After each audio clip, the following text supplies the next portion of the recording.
Voilà, bienvenue sur la chaîne authentique. Voilà, super heureux de vous accueillir hein, comme d'habitude. Alors, on va faire un petit bilan rapide. D'abord, je vous donne le sommaire hein, pour sachez de quoi on parle aujourd'hui. Aujourd'hui, on va parler de drogue du président philippin. Oui, oui, ne me faites pas les gros yeux, c'est pas moi qui fais le programme, c'est Papacito. Vous connaissez maintenant le principe. Interview de Papacito quand on te redonnera le droit de mettre des claques ou des tartes. Je me rappelle jamais de son titre, peu importe. Tout le monde sait de quoi on parle. Interview de VA qu'il a donné il y a 8 mois. On a décortiqué ensemble les 16 premières minutes. Aujourd'hui, nous allons faire de la 16e à la 17e. Bienvenue à l'épisode 8 de la saison 2. Je vous félicite d'ores et déjà pour l'épisode 6 qui est en train de faire un mini carton, on va dire. Presque 200 vues en une dizaine de jours. C'est, je crois, le meilleur démarrage sur la chaîne. Je vous félicite. Cette vidéo concernait Franco. Apparemment, ça vous a intéressé. Et puis à la fin, il y a un petit truc qui se passe dans cette vidéo, c'est que le téléphone tombe par terre. Alors peut-être que c'est ça qui fait que ça fait un petit truc sympa et rigolo à la fin. Bon, c'était pas prévu et heureusement le téléphone ne s'est pas cassé. Bon, sinon je tenais aussi à préciser que l'épisode d'après c'était l'épisode 7. Il a fait un mini flop parce que peut-être la vidéo était un peu longue et pourtant j'avais peaufiné au maximum parce que ça parlait de Che Guevara et de Karl Marx. Bon, vous, je sais que dans cette audience, il y a beaucoup de gens d'extrême droite, donc peut-être que vous, ça vous a saoulé qu'on parle de révolutionnaires ou de grandes figures emblématiques de l'extrême gauche. J'en veux pour prendre pour preuve pardon, Franco, hein, parce que lui, Franco, il est en train de faire un carton apparemment. Donc aujourd'hui, on va parler de Duarte, donc, le président des Philippines. Peut-être aussi va-t-il faire un carton, étant donné que on peut pas te dire qu'il soit de gauche, là. Hein. Mais bon, c'est pas grave. Hein. Alors, le problème de Duarte, c'est quoi? Il a éradiqué la drogue dans son pays, d'après Papacito. Maintenant, moi, je sais pas si c'est vrai, si c'est faux, tout ça, parce que j'ai pas les chiffres. Personne n'a les chiffres. Enfin, personne n'a les chiffres. J'ai pas... Ça va être compliqué d'avoir les chiffres, de savoir il y avait combien de dealers avant, il y en a combien aujourd'hui, combien sont morts, etc. Toujours est-il que, oui, exact, effectivement, il a exécuté plusieurs des trafiquants de drogue de son pays. On est d'accord. Est-ce que ça a apporté la paix, la prospérité dans son pays ça a stoppé définitivement le trafic de drogue, etc. Je n'en sais rien, je ne suis pas là-bas pour le savoir. Toujours est-il qu'il a été radical, on va dire.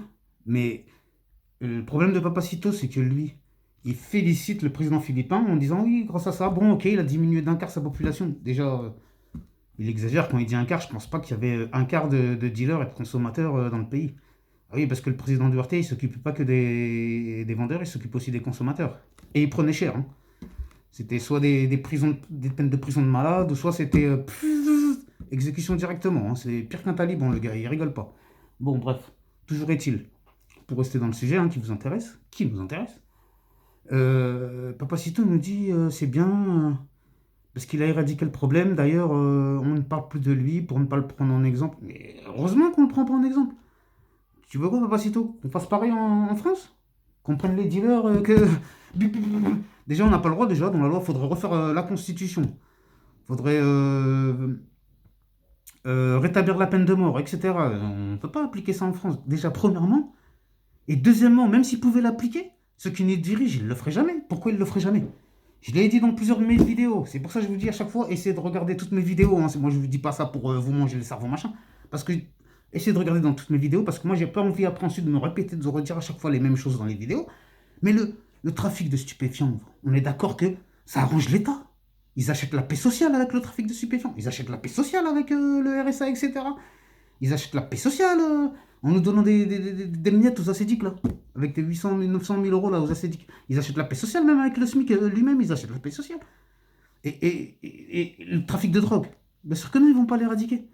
C'est comme des fois j'entends, oui, pourquoi on légalise pas? Jamais ils vont légaliser. Ils vont faire le maximum pour repousser à plus tard la légalisation. Ou s'ils acceptent la légalisation, c'est vraiment qu'ils veulent que ça pète de partout.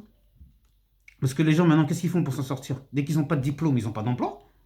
Ils vont, je parle d'en France, hein, ils vont, et puis voilà, ils commencent à vendre, faire un peu le guetteur dans les cités, vous savez ce que ça passe, hein, après ils commencent à vendre un peu, etc.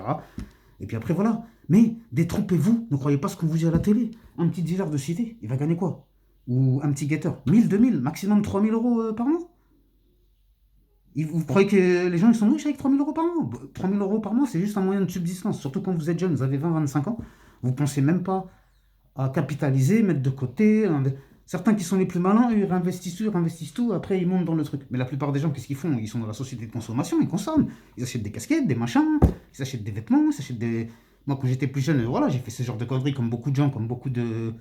Voilà, des jeunes en France qui sont partis de loin, de très bas. Et après, moi, à 10 ans, j'ai grandi dans des caves, j'avais des seringues de drogués. Donc, vous voyez, on n'a pas tous la même enfance. Je dis pas ça pour me trouver des excuses, attention. Mais après, voilà, c'est le vécu qui fait que... Moi, je peux pas jeter la pierre sur les gens et dire pourquoi tu... Non, après, il faut voir l'histoire de la personne, comment ça s'est passé, comment ça a évolué. Donc, et en plus de ça, même si on voudrait éradiquer les grosses têtes, vous inquiétez pas qu'il y aurait des grosses têtes, mais elles seraient juste en Espagne, en Belgique, elles seraient juste à la frontière.